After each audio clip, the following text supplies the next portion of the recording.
Before we start, take a moment to like and subscribe. In a kingdom where the river sparkled like spun silver, and the mountains wore crowns of mist, lived a magnificent ruler named Emperor Qin Shi Huang. He was a fair and noble leader who ruled with a kind heart, had a very impressive collection of royal hats. Yet, for all his grandeur, the emperor had one tiny flaw. He was a master of clumsiness. His favorite, most secret game was, can I stack more snacks on my nose than my royal rabbit, Barnaby? On a particularly sunny and glorious morning, the emperor was attempting a new record. He had managed to carefully stack 10 wobbly honey buns, 3 glazed fruit tarts, and a plump mango slice on his long aquiline nose. Barnaby, a fluffy gray rabbit with a mischievous glint in his eye, sat on the emperor's head, wiggling his nose in competition and nibbling on a juicy carrot. The court was silent, so the only sound was the gentle clink-clink of the emperor's royal earrings. Just a little more. The emperor whispered, his eyes crossed in concentration. Suddenly, Barnaby sneezed a tiny, fluffy sneeze. The sneeze was so powerful it sent the mango slice wobbling, which in turn caused the fruit tarts to topple, followed by a full-scale honey bun avalanche. The emperor yelped, stumbling back over his own ceremonial sandals. He landed with a soft, regal thump right on top of the ancient and precious royal map of China. He got up, brushing off his robes, only to find a colossal, jagged crack running across the map from the northern deserts all the way to the southern seas. Oops-a-daisy! The emperor cried, his eyes wide with dismay. That crack was more than just a tear in paper. It was a magical portal. It's a giant open space that allowed all sorts of curious and bothersome creatures to wander in and out of the kingdom. The most annoying of these were the grumpy goblins, a tribe of tiny green creatures who had a secret club dedicated to stealing people's socks and tying them into giant, naughty pretzels. Every morning, villagers would wake up with cold toes, searching for their missing socks. Then there were that tickle snakes, long rainbow-colored serpents who didn't bite, but would slither up your leg and make you giggle so hard you couldn't stand up. They once caused an entire royal parade to collapse in a heap of helpless laughter. And worst of all, the Yumiaks with their fluffy pink noses and a terrible habit of munching on all the beautiful juicy flowers in the royal gardens, leaving behind only sad, lonely stems and a sorrowful moo. The emperor knew he had to do something. "We'll build a wall," he announced to his court. A great big super-duper wall to keep out the grumpy goblins and the tickle snakes and the hungry yaks once and for all. The emperor's royal builders. A happy and hardworking group of people with smiling faces and strong muscles went to work. But they quickly ran into a world of problems.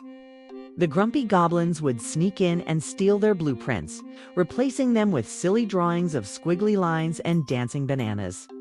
This caused the builders to put the wrong pieces in the wrong places, and the walls would fall down with a disappointing thud. The tickle snakes would show up in the middle of a big lift, slithering up the builders' legs and making them giggle until they dropped their tools and materials with a mighty crash. The Yumiaks were the worst. They didn't just eat the builders' lunches. They would play a game of hide the sandwich, leaving everyone with rumbling tummies and no food for hours. One afternoon, a young and clever builder named Ming sat on a rock, feeling utterly defeated. He watched a giant section of the half-built wall collapse. How can we ever build this wall? He sighed, rubbing his tired eyes.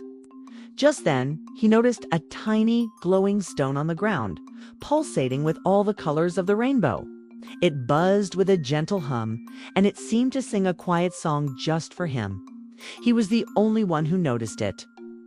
He picked it up, and the stone felt warm and wonderful, as if it were humming a happy tune in his hand. "It looks like a piece of a dragon's scale," Ming whispered in awe. As soon as he touched it, a magical breeze, smelling like fresh honey and happy rain, swept through the air. The stone started to float, gently bobbing like a tiny boat, and led him on a whimsical journey. It floated over a babbling brook, through a field of dancing daisies, and finally to a secret cave hidden behind a magnificent, roaring waterfall. Inside, a wise and friendly stone dragon was curled up, fast asleep. Its scales were like smooth, polished river rocks, and its body was made of glittering quartz. Ming gently tapped the dragon's nose with the glowing stone. The dragon yawned, and a puff of sparkling golden dust came out of his mouth. "Greetings, young builder." The dragon rumbled, his voice like rolling stones in quiet thunder. "You have found a piece of my essence. These stones are my crystallized tears. They have a special power. When mixed with the mud, they will make the wall so magical that it will be even more fun and friendly than the silly creatures who are trying to cause trouble." The stone dragon gave Ming a whole sack of the glowing, sparkly stones. The royal builders were amazed. They started to mix these stones with the mud and sand, and something absolutely magical happened. The bricks they were making began to glow with a soft light and, with a gentle plip-plop sound, started to bounce like happy little marshmallows. When they stacked the bouncing bricks, the wall didn't just stand. There it wiggled and shimmered and made a sound like bloop bloop. The wall's magic solved all their problems in the most delightful ways. The grumpy goblins, armed with their sticky goo and tiny grappling hooks, came for one last mischievous attempt. They tried to climb up, but as soon as their little fingers touched the first brick, the wall would give a great, big, bubbly wiggle. The vibrations tickled the grumpy goblins from their heads to their toes, making them drop their grappling hooks and flop onto the ground, rolling and giggling uncontrollably. They realized that trying to be sneaky wasn't nearly as much fun as getting tickled by the wall. Soon, they were all trying to climb the wall just for a good giggle. The tickle snakes arrived next, ready for a grand tickle dance. They started to slither with their signature wiggles. But the wall, with its gentle humming, began to sing a lullaby that sounded like a cozy fireplace and a soft summer rain. The tickle snakes felt so calm and sleepy that they curled up at the bottom of the wall, forming a giant pile of snoozing, happy pretzels. And the Yummiacs, they came with their big, hungry eyes looking for a snack. But as they approached, the wall sprouted magical, delicious flowers right out of its side just for them. There were crispy, apple-flavored daisies, sweet, strawberry-scented lilies, and even chocolate-tasting tulips. The yaks munched happily, and one of them, a fluffy yak named Bartholomew, was so grateful that he started bringing the builders fresh water in his little wooden bucket. The wall wasn't a mean thing, it was a generous friend. Building the Great Wall was no longer a boring job. It was a great big fun adventure. Everyone in the kingdom joined in. The farmers created a water parade, carrying buckets of fresh water from the river in a long, happy line, splashing each other and singing silly songs. The royal chefs held a snack-yan, a friendly cooking competition to see who could make the tastiest treats for the builders. Even the children helped by throwing their paper airplanes and kites over the wall, seeing how far they could fly. The whole kingdom was working together, and the wall was the happiest, most magical place on earth. After what felt like 100 giggles and 1,000 songs, the Great Wall was finally finished. It stretched for miles and miles, curving and winding like a giant, happy dragon sleeping across the mountains. It glowed with a soft, warm light and hummed a beautiful tune. The entire kingdom gathered for the final day of construction. The sun was setting, painting the sky with colors of orange, purple, and pink, and the air was filled with cheers and the happy sound of the wall's gentle hum. The emperor himself came to place the very last, most special bouncing brick of all. It was bigger and brighter than all the others, and it had a tiny golden crown painted on it. With everyone holding their breath, the emperor carefully balanced it on top of the wall. As soon as it was in place, the entire wall gave a great big happy wiggle that could be felt all the way to the royal palace. The people cheered, the birds sang, and even the mountains seemed to smile. Suddenly, the grumpy goblins, the tickle snakes, and the Yummiacs came to see what the commotion was about.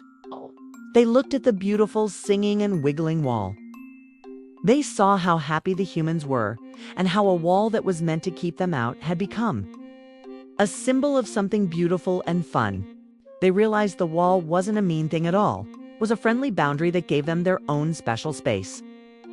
The Grumpy Goblins decided to start a new club, the Great Wall Wiggle Enthusiasts. The Tickle Snakes began to sing the wall's lullaby to each other to make them sleepy at night. And Bartholomew, the Yummy Yak, decided he'd be the wall's official snack taster.